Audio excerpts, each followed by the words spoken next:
All right, episode 23, May 21st, 2025. I'm your host, Philip Reed. This is the Lane One Talk Show with my boy, Mark. How we doing?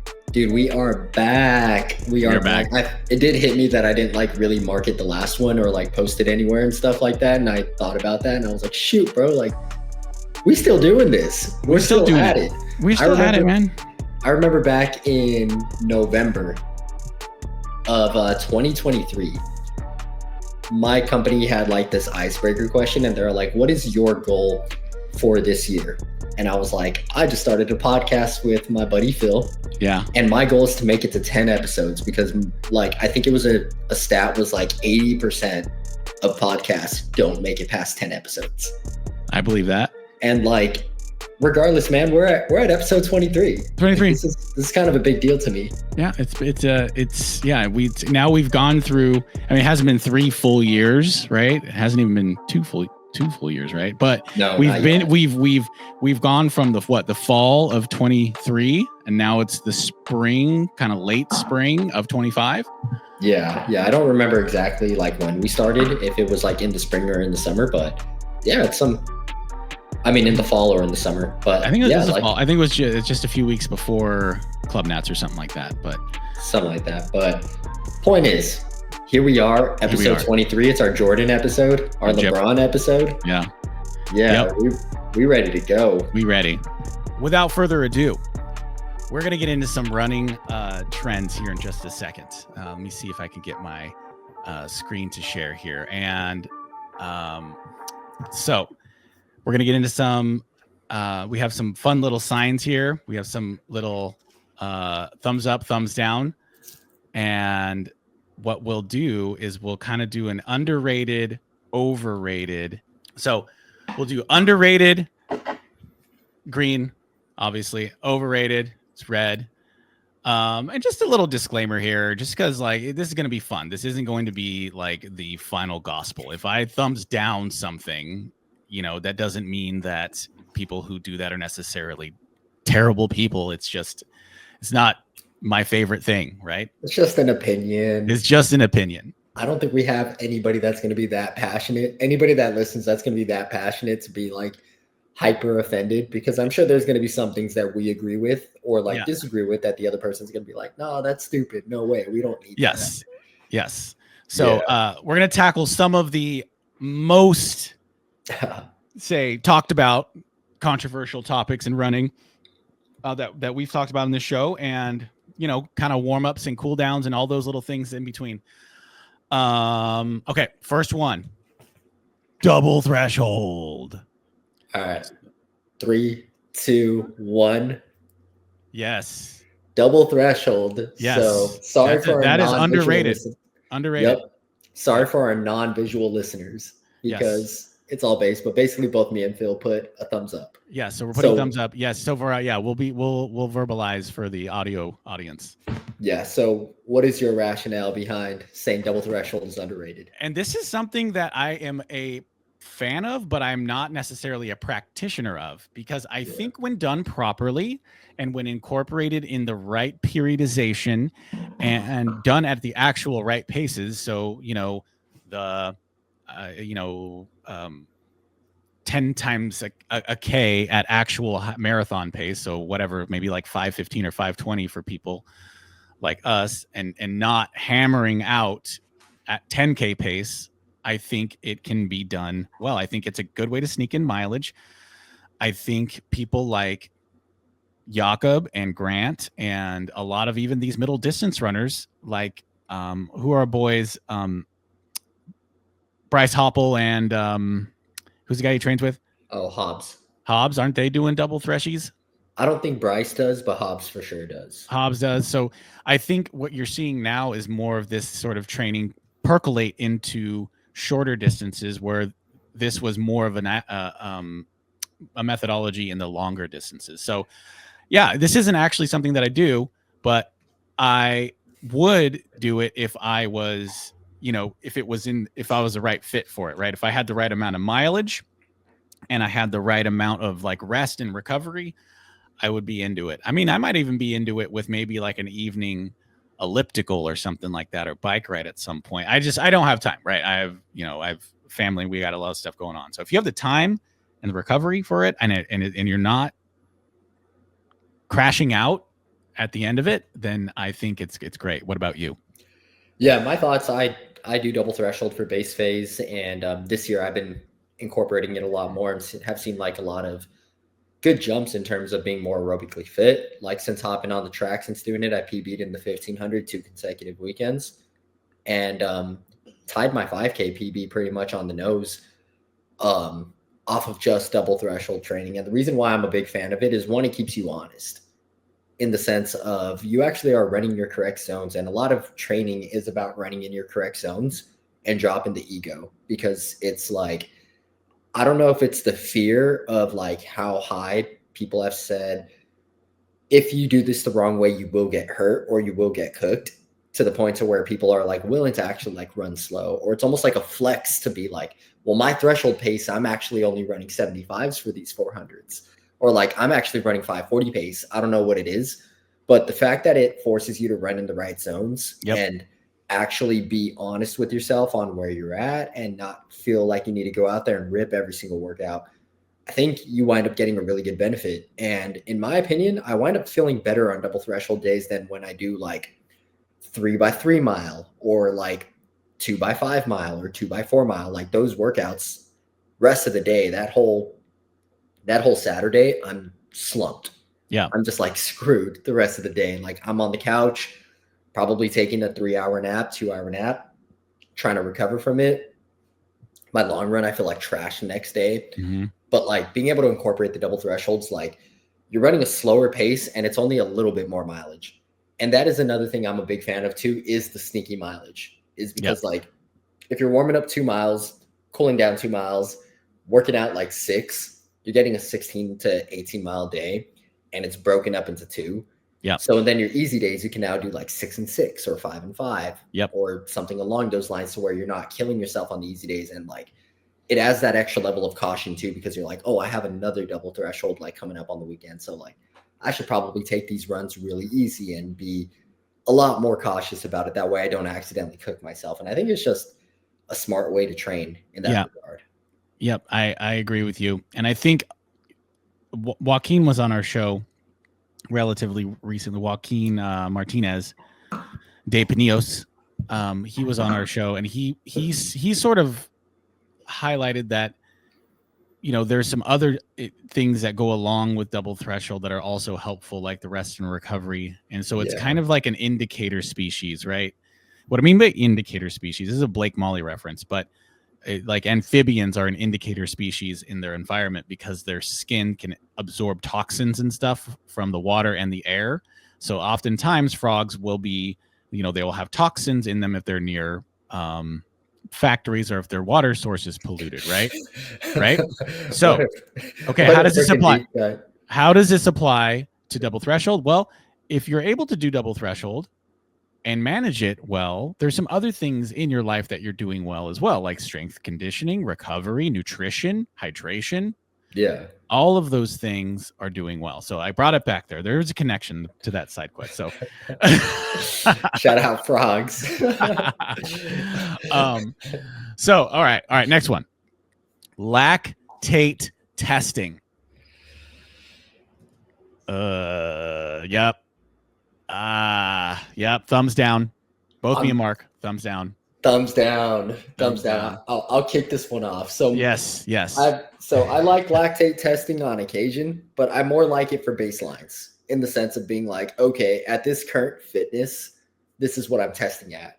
And there's so many different variables that affect lactate testing. Okay, maybe if you're like Jakob or you're Grant, where you are a full-fledged through and through professional runner, to where that is your job, is to recover, be on it, relax in between sessions, yes, go for a lactate test. Yes, thank you. Yeah, but one thing that lactate testing does is, if you're somebody who maybe has other things going on, or maybe you're a little bit more in your head as a runner, like as an athlete, or you're not fully versed on how lactate testing works, like if you're having a good day, sometimes you need to take advantage of having a good day. Because like one problem I ran into when I was lactate testing was I felt money. I was running 400s at like 71. Felt amazing. Like I felt like I was jogging out there, but I lactate tested and I was too high. And I was like, wait, like I feel like I'm jogging out there. Like what the heck? And I get it. I'm sure people are going to listen and be like, well, you got to listen to what the science says. But like, I feel like there's also a part of running that is about taking advantage of your good days, right? Yes. And maximizing when you feel good. Yes. And I feel like if you're trying to quantify every single aspect of running in that sense, you're going to end up being this like person who, one, can't push themselves, but two, you're going to be like way too into your head, focusing on things like splits and how you feel. And like you're trying to dictate all of your running based on what this number on the machine says. That's not always accurate, because if you get a little sweat on your blood, or like if you take the test too late after the rep, it's going to give you a number that's not going to be accurate. Right. So for me, I think it's valuable to establish baselines like early in the season. If you're base training and you're just getting started, it's like, okay, maybe you lactate test and you find out your marathon pace is 5:30 pace in October or like in September. Yep. And you can get an idea of where you're at.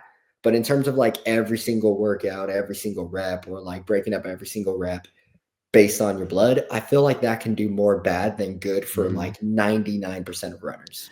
Yes.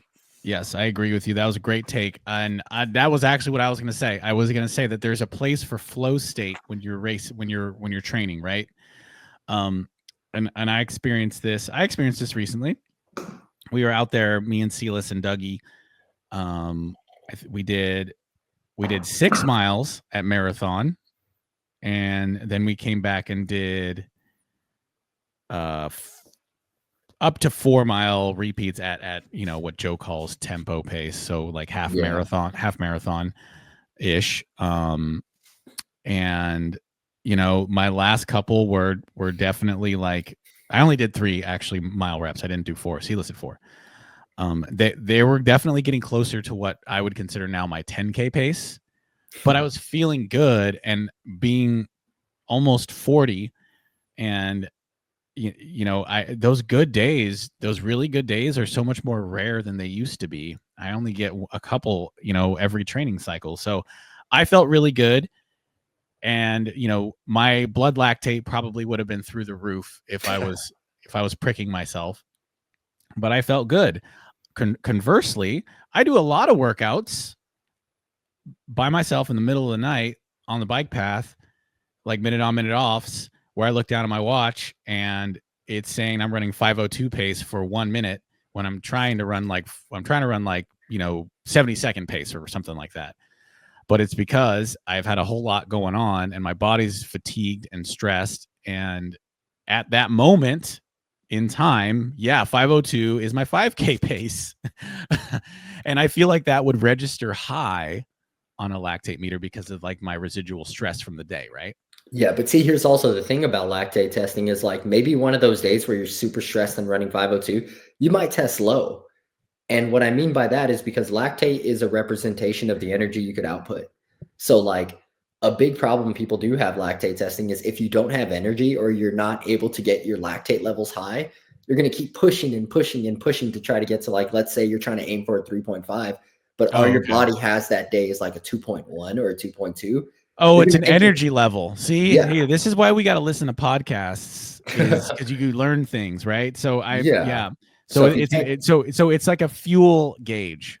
Yeah, it is literally a fuel gauge. It's how much energy you could output. But if you're too fatigued, you can't output enough energy to get to that level. So like for you, on a 5:02 day, like a 5:02 day when you're trying to go 440s, like you might not be outputting enough because you're fatigued from the full day, or like you're stressed from the full day. So it's kind of the same concept of if you've ever done a workout and you feel like absolute dog shit. Yeah. But like your heart rate's indicates you're barely at threshold, or like you're on an easy day and your heart rate is super high, even though you're jumping. Like it's a similar thing. It's just energy output and what you're capable of. Yeah, that makes sense. It's so I'd be measuring low and then just maybe pushing myself too hard and going into that red zone, right? Yeah, exactly. But yeah, that's great. Let's go to the next one. Sodium bicarbonate. Let's talk about it. Oh, Oh, we're gonna Oh, disagree on this one. okay. Uh, I so got a uh, thumbs up. Phil got uh, a thumbs I got down. a thumbs down. Okay, let's hear it. You go Let's hear. first. So here's what I'll say. Right, I don't know a whole lot of the science behind it, but I do know that sodium bicarbonate has been around for a long time in various sports like cycling and endurance skiing and things like that. And where my point comes from was something that you touched on with lactate testing was I feel like it's there for that for the 1%, the 2%, the Jacobs and the grants and those people. I just feel like for the masses, it is a little risky with the gastrointestinal distress, you know. Yeah. And part of me also feels like there's other gains that can be had from other means, right? Like sleeping, hydrating, nutrition, stretching, hot yoga. I think those things, you know, there's so many things that you can do before running your easy days easy, right? Those sort of things I think are things that you can do to make yourself to improve your performance before you even start going for the Arm & Hammer baking soda, you know. So that's kind of where I am. I just feel like, yeah, okay, Martin has this product now that I think is doing a lot of things, you know. So that's kind of my take. You know, would I ever try it? I don't know. I don't. It's mostly for middle distance, for short duration activities, right? You know, for Yeah. 815, I'm not really doing a lot of open 800s these days, but yeah, I just feel like the return on investment in terms of like your potential for intestinal distress seems a little bit it doesn't seem worth it. What do you think? Shoot, man, you brought up a heck of a good points, like a bunch of good points that I wasn't looking at it from that angle. I was looking at it from the, I guess, the track and field angle of it all, not necessarily like the masses or like the opportunity to maximize other areas before you get here, because you are 100% right in that sense. Like, for example, the Olympic bronze medalist, Yard Naguse, does not use bicarb. Mm. Grant Fisher just started using it this year. Jakob had up in the air type of opinions on sodium bicarb. I think he uses it, but his opinion on it was if you can tolerate it, sure.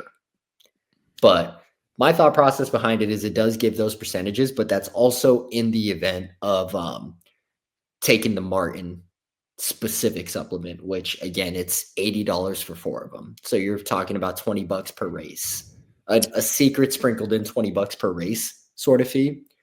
So you Yeah. got me kind of like from here to like in the middle now. I'm not gonna lie, just because So you got to it's listen like, to podcasts.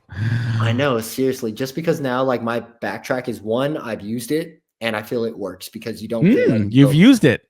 yeah, I've used it on my Tell us last. how you've used it. I want to know. So I've used it in my last two 1500s and I PB'd in both of them.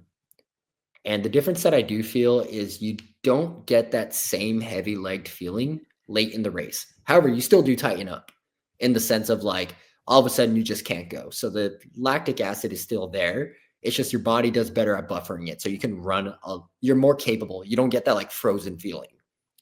Yeah. And I think that's very beneficial. But where I can see it really being a hindrance is imagine you show up to a race and you forget your bicarb. Is your race shot like Yep. mentally? Yep. Like, are you done because you're like, wait, I don't have Yep. that like special $20 ingredient that like makes me have a good day? Yep. It's Or like, it's real, man. And and some of these things that could be true for a lot of things, right? I mean, yeah, you know, that's true for your shoes and for, you know, when I'm doing my marathons, my pre-race drinks and all my stuff and my bottles. And so that could be true for a lot of things. But I think what maybe you're getting at is sodium bicarbonate does have a percentage of improvement for short yeah, duration racing, right? It yeah, does have the potential to be that game changer in terms of your mentals. You know, where it's positioned and what it does and what it promises does have that, okay, this is going to be like forgetting my spikes, you yeah, know? yeah, exactly. But so one thing I do want to bring up is I was listening to a coffee club podcast And they had this guy, I think his name was like David Roach. Him and his wife have a podcast, and they get like super scientific about everything. And they're talking about how so super shoes add 4% efficiency, right?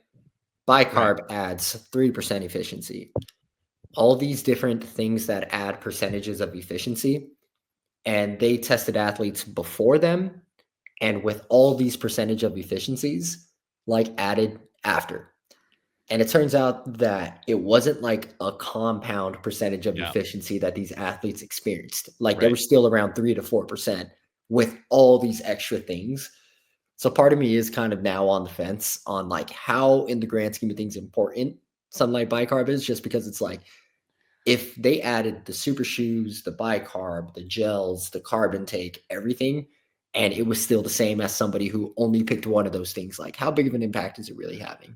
When you have so many things to bring with you to the meet, right? You're going to a track meet. You're going to take a rolly bag full of all this stuff. And that's what we're doing. So I don't know. I do think I think those people are correct. I don't think for human performance it's necessarily as for when it comes to running. I don't think you get 7% when you have 4 different things that give you marginal percents, right? I think maybe like a sport like triathlon, when you have like aerodynamics and like gear and your fluid and your swim stroke, maybe that's true there. But like, I feel like with running, you still have to like turn your legs over, and you still have to get on the outside and not get boxed in and all that stuff too. So like you got to be fit. And I and my thoughts too is, if I actually go to bed at like 10 p.m., my day, my run the next day, or my life in general, is just so much better just by getting an extra hour of sleep. No kidding. So I did learn something though there about sodium bicarbonate, and I like that you shared about how there's not really a cumulative effect of percentages per se with a lot of this stuff. But so I'm gonna backtrack. I'm gonna say, does it help? Yes. Is it completely necessary? No, it should not be on your top 10 things to do as a runner. Right. And if it is on your top 10 thing, and you know what to do. Yeah, exactly. These are those final percentages. Okay. All right. Next one. What do we have? All right. Carbon plated shoes. This is easy. Not even a question. Not even a question. Next one. No. This is not even close to the jury being out. The jury has ruled, right? The jury has submitted unanimously that carbon plated super shoes are here to stay. I have a question to ask you though. Yes. Let's raise the stakes just because this is unanimous. Yes. Carbon plated shoes for workouts. Oh, okay. Oh, and if you're listening, both Mark and I said thumbs up, underrated. Carbon plated shoes for workouts. Okay. Yeah. I mean, carbon plated shoes for workouts. I'm going to go thumbs down. I'm going to go overrated. Oh, okay. All right. Thumbs up. Okay. And I will give you two very simple reasons why. For my own personal coaching of my own self, it's Joe Rubio. And he suggests limiting your amount of time you spend in the carbon plated shoes. And that's something that I can go with. He's got a lot of experience, someone I trust. The other reason is I like that special feeling that fast shoes give you. And I've always liked that since I was in middle school, right? The waffle racers, the Kennedys, right? The Japan Thunders. I ran 3:42 in Japan Thunders. That's so crazy. And shout out Aiden McCarthy for breaking my conference record. It lasted 18 years. But shout out to the Mustangs. Anyways, yes. So even though like they were Japan Thunders, they still felt fast for the time, right? So the point I'm getting at is when I have the fast super shoes, I want to maintain that mental edge. So it's special when I put them on. And so I use, I don't like to use the term slower shoes, but I use shoes that maybe don't have as much technology in them for training, so that I have that race dial. When you have a sports car and you turn it into race mode, that's how I want to feel. And that's really why I keep, that's kind of the mental edge of why I keep the super shoes at home for training. What about you for training? I am a thumbs up for training, just because the amount of high intensity work they allow you to do and the way that you can recover from the high intensity work. Yeah. And like the whole goal of training is to be as comfortable as possible and to not kill yourself. So like my thought process is, well, if in workouts I can use a shoe that's going to help me hit my paces easier and help me recover better and help me make the adaptations a lot better from training, like why am I not going to do that? Yep. And I understand that there's the arguments like, well, then why don't you just use them for all your runs?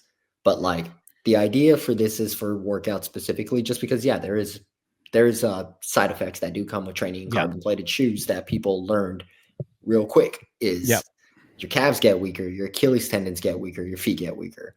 Yep. As a result, you end up with upper hamstring issues, you end up with Achilles tendonitis, you end up with calf pains.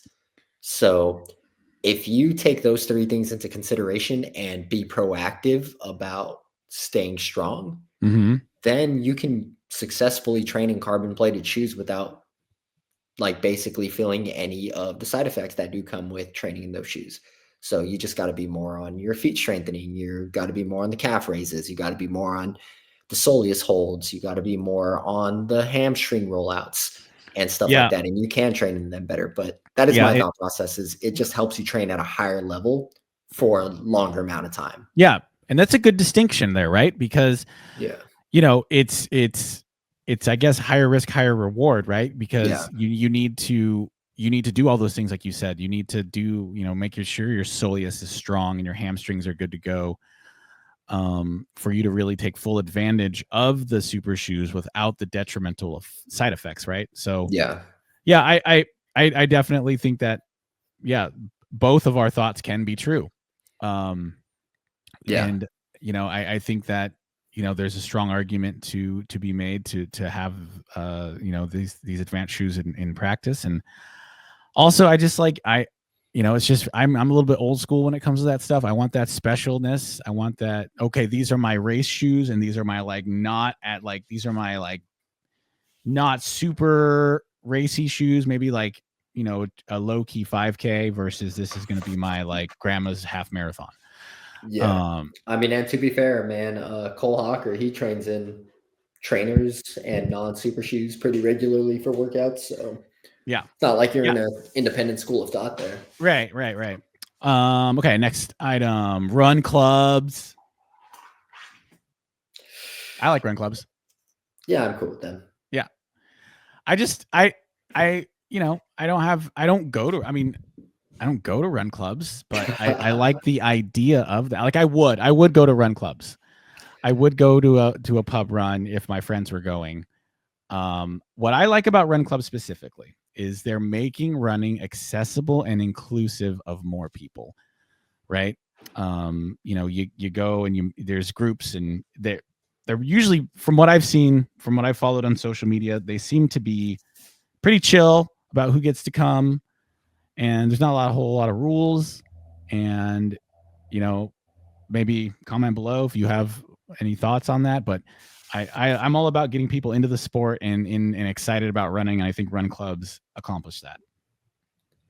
Yeah, I have a similar sentiment about run clubs. So even if you look at it from a networking sort of perspective, in the sense of the stigma around run clubs is it's just a bunch of people trying to date other people.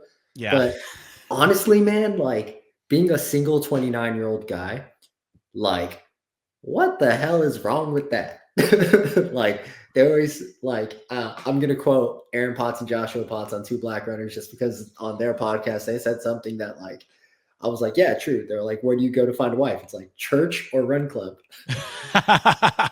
That's what their joke was. And it's because the interesting thing about run club is it's kind of bringing back, almost to a degree, a social hangout. You know what I mean? Yeah. Like everybody's so content, everybody's so stuck on swiping on apps that they Yeah. lose kind of the ability to even like talk to people, or even people being in like Instagram DMs, or like people trying to contact people. A lot of it is nonverbal, a lot of it is non-body language, a lot of it is a lack of Yeah. confidence. So like you're doing something that's one, productive for yourself in terms of like going out for a run, being healthy, being social, being part of the community, Mm-hmm. but also like you're putting yourself in situations to where you're like having to practice being like having to practice being what generally makes us human and very social like beings, is Yeah. like going out talking to people, like reading body language, relating to people, having genuine conversations, having building relationships over time, Yep. like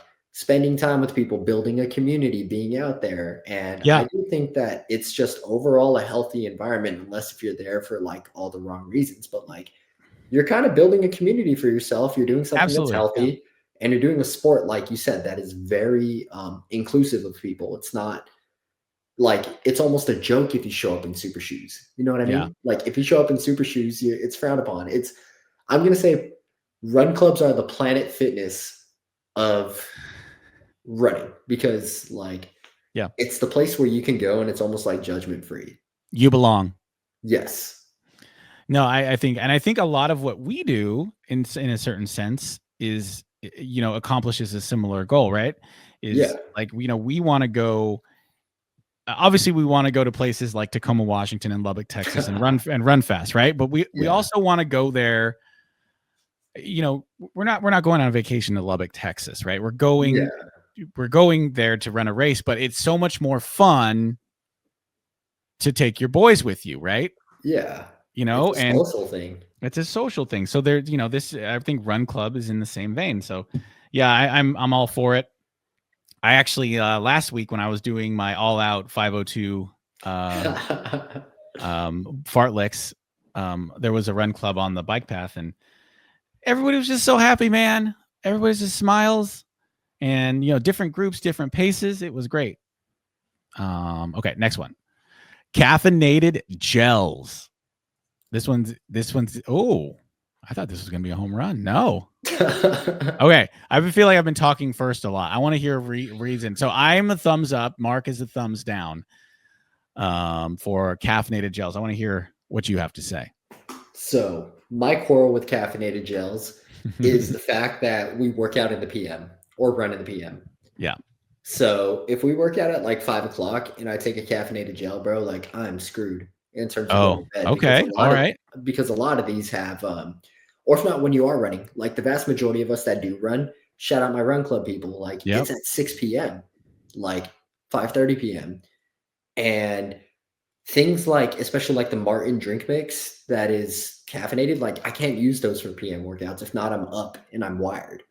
And I can't go to bed to get up for my job at like 6 a.m. Yep. So it's like you end up kind of screwing yourself up in the sense of like you're not getting your good recovery, you're not getting your good sleep, like your sleep is completely hindered. And like I feel like there's situations where caffeinated gels are good, maybe like race day morning during the race, because you do get a little caffeine kick when you aren't taking them during the race. But like I feel in practical use, like if you're going to a Saturday morning workout or a Wednesday night workout, I feel like oftentimes there's more margin for issues to happen, GI issues, or if not, like not being able to go to sleep, or just situations where you don't need as much caffeine, more frequent than when you do need it. And that's my opinion on it. Yeah, I think that's very valid. That's very practical, right? Yeah. Now it's kind of like you have to look at the side effects of everything. So, you do take this, maybe it gives you a little bit of boost in your workout. You get an incremental percentage, right, of performance, but at the detriment of your sleep. So maybe, okay, you have a better workout, but maybe you lose 2 hours of sleep tossing and turning, and you're only getting 4.5 hours of sleep. And you maybe you might be worse off than maybe having a less good workout, but getting a full night's sleep, I guess.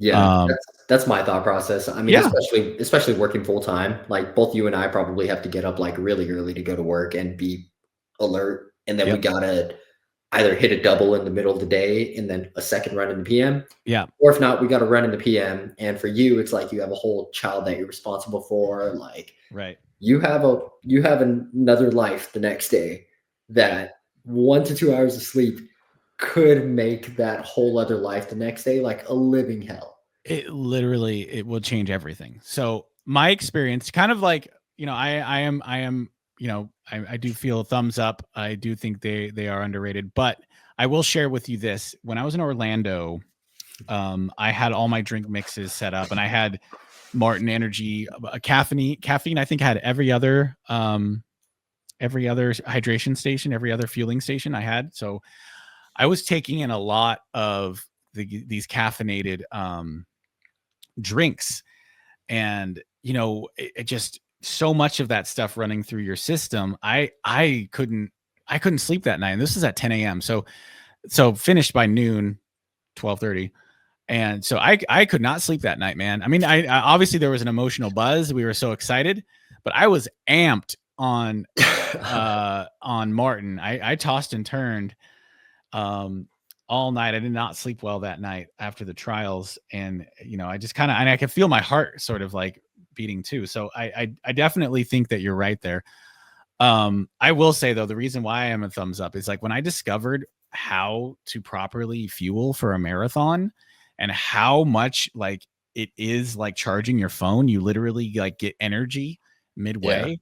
Yeah. It was such a game changer. I'm like, oh man, this is like this. I took a gel like mid marathon. I'm like, I got a boost of energy, right? Yeah. So I'm a big fan of them, but I don't use them all the time. I'm like you. I don't use them in the PM. I don't use them in the PM. And yeah, I will do a gel, in the PM if I'm doing something a little bit longer, but generally not caffeinated. So that's good conversation. Next one, what do we got? Oh, Breathe Right strips. Breathe Rights. Remember these? Yeah, I'm gonna be overrated, and this is no shade at our at the athletes depicted here, but I guess I'll start. I think, like you said about bicarb, what happens when you can't, you don't have a Rite Aid nearby, and and you can't. It's just, I feel like it's a reliance. I mean, I get it. There might be people who have allergies and who have like maybe some things going on. You're covering from a cold. Okay, sure. I just,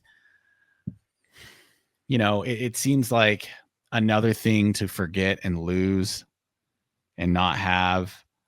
I'm sure there's probably something that opens up your nasal passages and get more oxygen in, but again, like it's one more thing to have to remember. What do you think? I just don't think they work that well.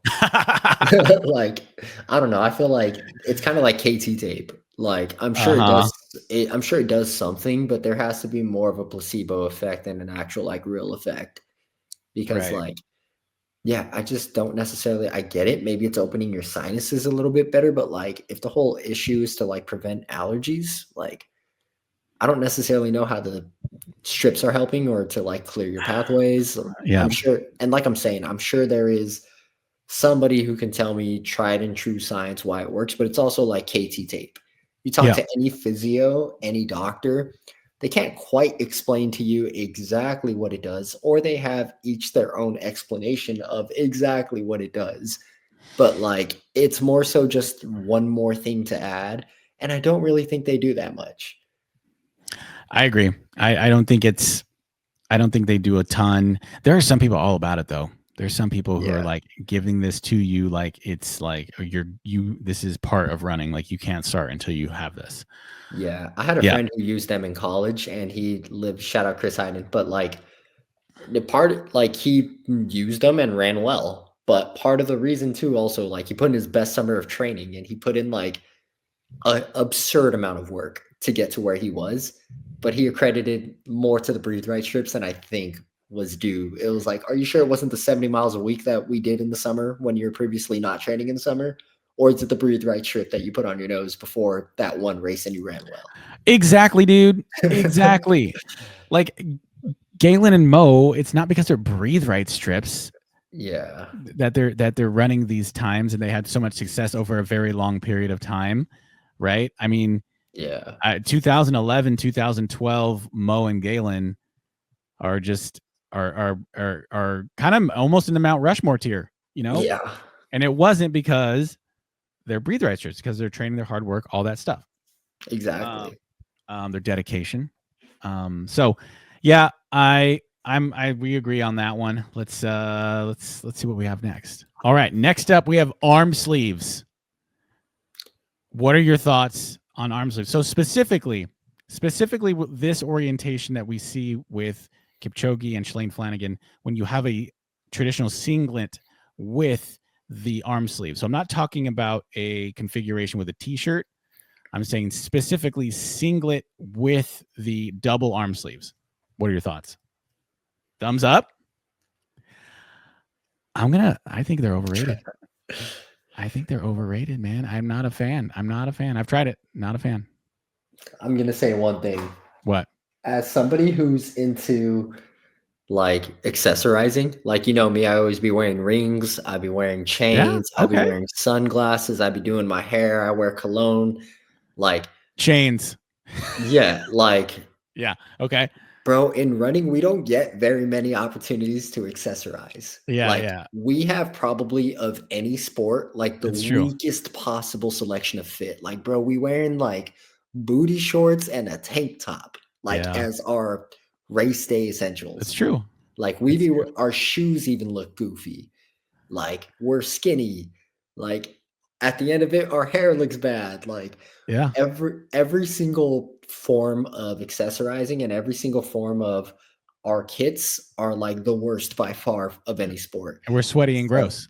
Yeah. So like when I do have the opportunity to wear arm sleeves or change up something that we could wear or something that looks that adds an aesthetic, like I take opportunity. Like in Tacoma, dude, we had the blue kits with the black bottoms. I threw on some white arm sleeves. Yeah. Or like when I was in college, when it was cold, we had green uniforms with gold writing. We threw on gold arm sleeves with black gloves. Like, I feel the more opportunities in distance running, and again, these aren't even practical applications. Like, yes, arm sleeves work great when it's cold, but like not even from the practical standpoint, just from the accessorizing and the whole being able to like kind of make your fit look cleaner and look a little bit more cohesive. I feel like I like to take every advantage that we possibly can. Like if you're looking at Kipchoge here and Shalane here, like those are not accidental like matching. Like the white with the white on Kipchoge's looks sick as hell with the red blends into the red bottoms. And then you look at Shalane, she has the black arm sleeves that go perfectly with like the black shorts. The black shorts and the black gloves. Yeah, and black gloves. Like those are fits, bro. And we don't get many opportunities in distance running. I like that. That's a good explanation. And I agree with you. I don't think there's enough opportunity. There's just not enough real estate for running outfits. You know, we don't want to wear a bunch of stuff. My only thing, my biggest criticism is I've tried them and they itch underneath. They just irritate. I just get that itchy feeling just between my skin and the sleeve. I don't like it. It's just a sensory thing. I don't know what it is. But you know, that is a good point. I think if I liked them, I would maybe rock one. Like just like rocking, you know what I mean? Like an NBA. A shooter sleeve. Shooter sleeve, yeah. Kobe. Buckets. Yeah. Yeah. But as somebody yourself, I know you like to accessorize. Like you have some nice Oakleys, man. I got some sunglasses, I got hats. Yeah. You know, I do, you know, I got, you know, the Hoka keeps us looking right. Yeah. So I do like to accessorize. You know, I oftentimes I have cameras attached to me. I have all that stuff. So the arm sleeves, I've never been a big fan. No, I get that. What's next? Compression socks. I'm not a fan of these either. Nah. I know. You look goofy as hell, bro. These aren't even like, this is like, I mean, when did these really peak? Like 2008? Probably 2008 to 2012. Yeah, right in that realm. And they're still out there, and I you know, they probably have some sort of supportive and functional application. I just, again, like the sleeves, they just itch. I don't know what it is. They just the maybe it's just sweat or what it, I don't know what it is. Maybe it's me, but the all the way up to the knee, that area of the upper calf, it just starts to itch because I've tried them. I've had all this stuff. I mean, I haven't tried bicarb yet, but or lactate testing, but I've tried a lot of this stuff, and I just, where's my compression socks? Yeah, no, I think that's the biggest issue about compression socks is, dude, so they do help. I'm gonna be honest, like the compression Yeah. sleeves, Yeah. like they do help if you have a calf issue or like a shin issue. Like they do Right. help take some of the pressure off. I don't know what the science is, but like they do help.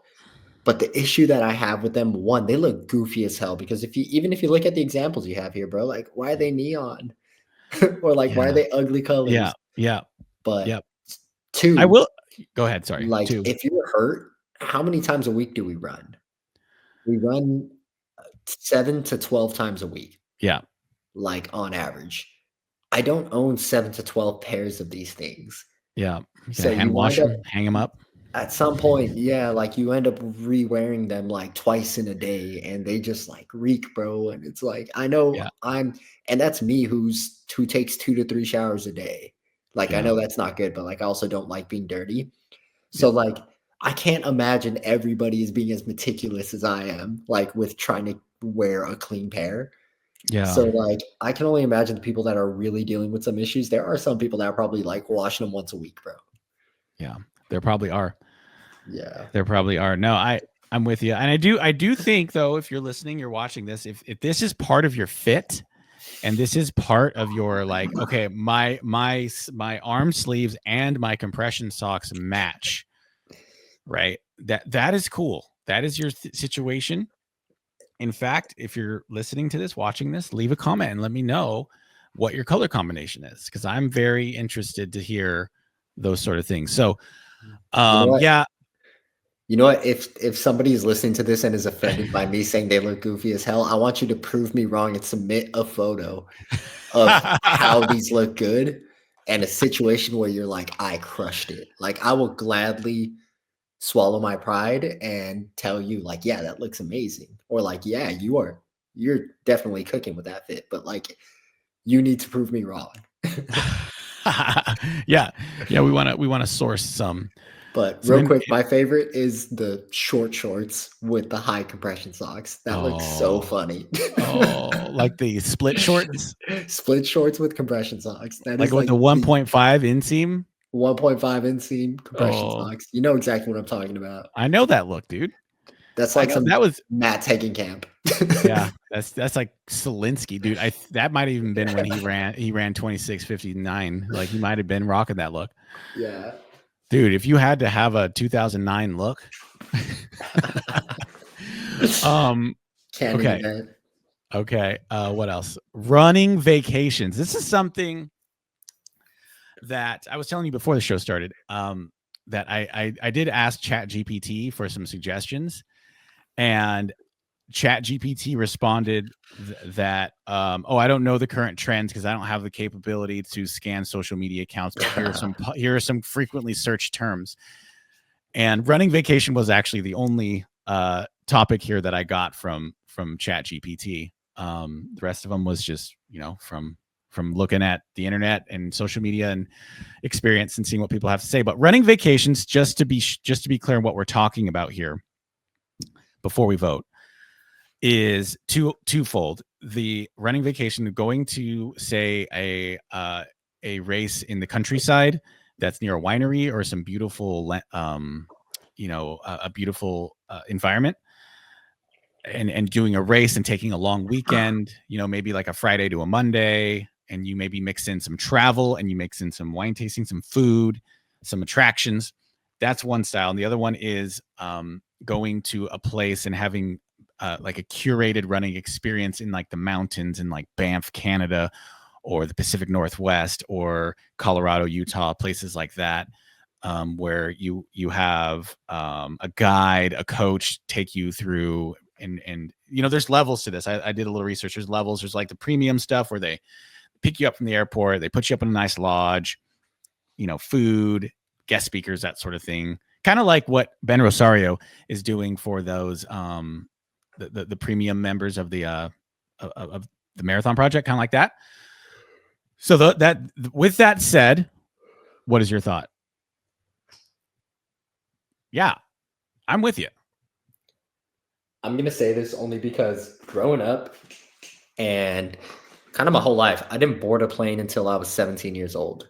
Yeah. And so both of us are thumbs up, by the way. Sorry, I didn't mean to cut you off, but both of us are thumbs up. Green. Nah, you're good. So the reason why I'm green is I didn't board a plane until I was 17 years old because we didn't really go anywhere crazy like that on vacation when I was a kid. We mostly would take day trips to San Diego or something like that, or Temecula, and that'd be vacation. So since then, the most I have traveled in my life and the way that I've seen the entirety of the US is through races or through something related through training. And also shout out to Hoka, we get a pretty good travel stipend. Yeah. So I don't have to pay for any of it. And I wind up I race on a Friday and I go home on a Sunday. So it's I get Friday night, Saturday, and Sunday morning to be in a new city that I've never been to before. And to this point, maybe later in my running career, it's not as new of cities, but I've gone to go to a lot of different places where it's almost like a vacation now, because it's I know the city, I know some things I can do, I know some people, and I know some attractions in the area. So you can go out there, you can get your race done, you can run well.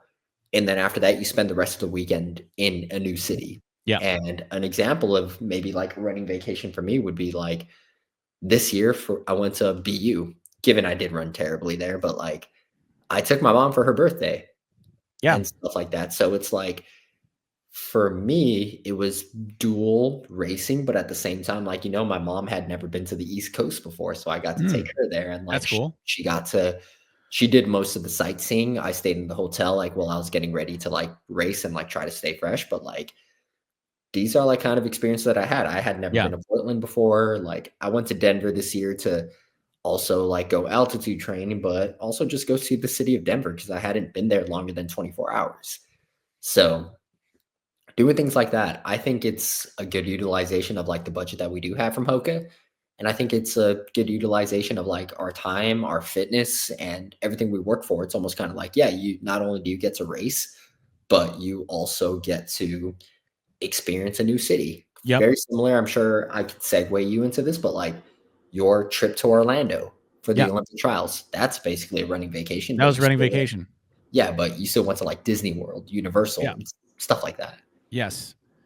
No, you're 100% right. And I agree with you.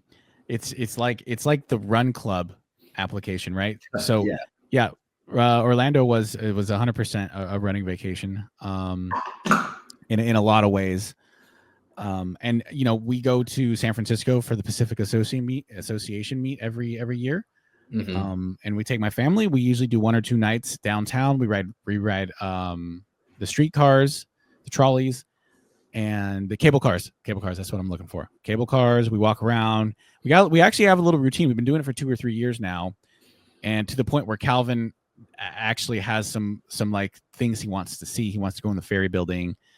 He wants to go because they have some cool little chocolate shops. But anyways, I can get behind this trend because I feel like this is something that I've been doing for a while, and even if it's going to see a friend and crashing on their couch and hanging out for a day or two, getting brunch after the race and catching up, that's a little bit of a vacation. So I would I ever pay for the VIP experience? I don't know.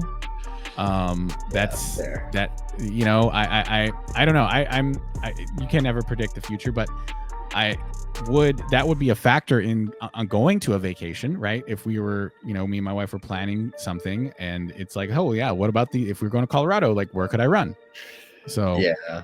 Hey, shout out Sergio. Didn't Sergio get engaged on like a run vacation. Yeah, I think he was like Hawaii or something.